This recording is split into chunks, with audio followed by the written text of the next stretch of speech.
दोस्तों, अगर हमें हमारी कोई मनपसंद चीज़ सस्ते या फिर मुफ्त में मिल जाए तो उस चीज़ को पाने का हमारा आनंद कई गुना बढ़ जाता है। लेकिन कभी कभी वही चीज़ हमारे गले की हड्डी बनकर हमारी जान पर भी भारी पड़ सकता है। ऐसी ही एक सच्ची घटना पर आधारित है आज की हमारी ये कहानी। नमस्कार दोस्तों, मैं हूँ दीपिका और स्वागत करती हूँ आपका दीपिका स्फीयर बॉक्स में। राधा और सचिन नए घर में शिफ्ट हुए थे।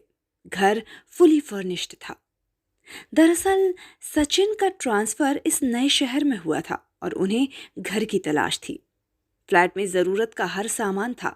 साफ सुथरा घर और किचन तो मानो ऐसा लग रहा था जैसे अभी भी वहां कोई रहता है।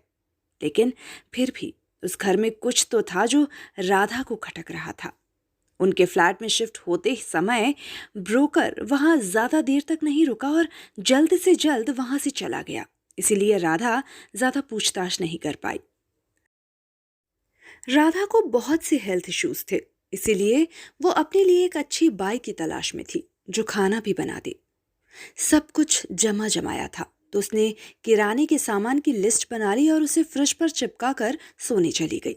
सुबह सचिन के ऑफिस जाने के बाद उसने बाजार जाकर सामान लाने का सोचकर जैसे ही फ्रिज पर चिपकी हुई लिस्ट हाथ में ली, उसने अपने कानों में एक आवाज सुनी, मैदा लेकर भी आना।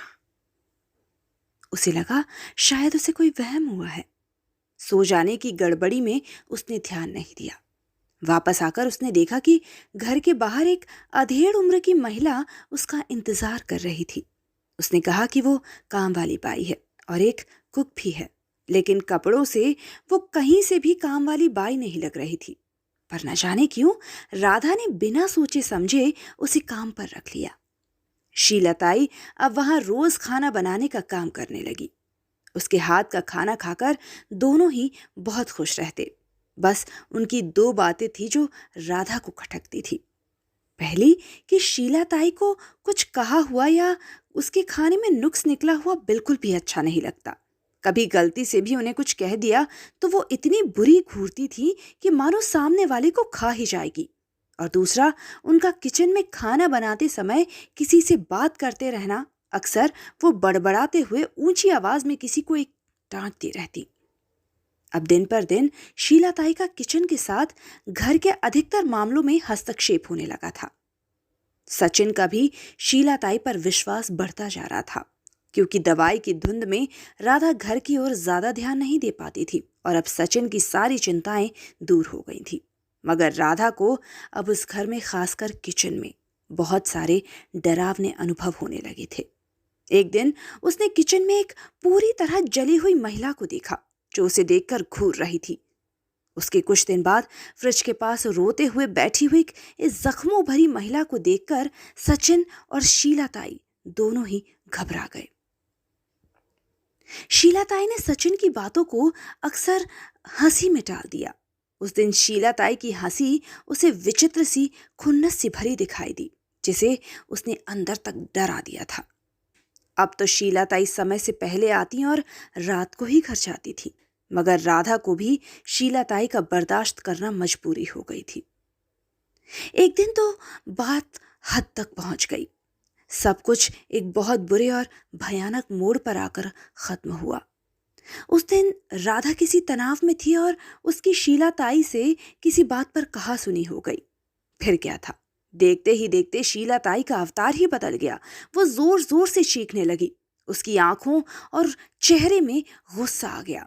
अब वे दोनों जली हुई और जख्मी महिलाएं भी बाहर निकल आई थीं और जोर जोर से रोने और चिल्लाने लगी। पूरा कमरा विचित्र आवाजों से भर गया। कभी हंसती और कभी रोती हुई शीलाताई उन दोनों महिलाओं का रूप देखकर बड़ी ही डर जाती।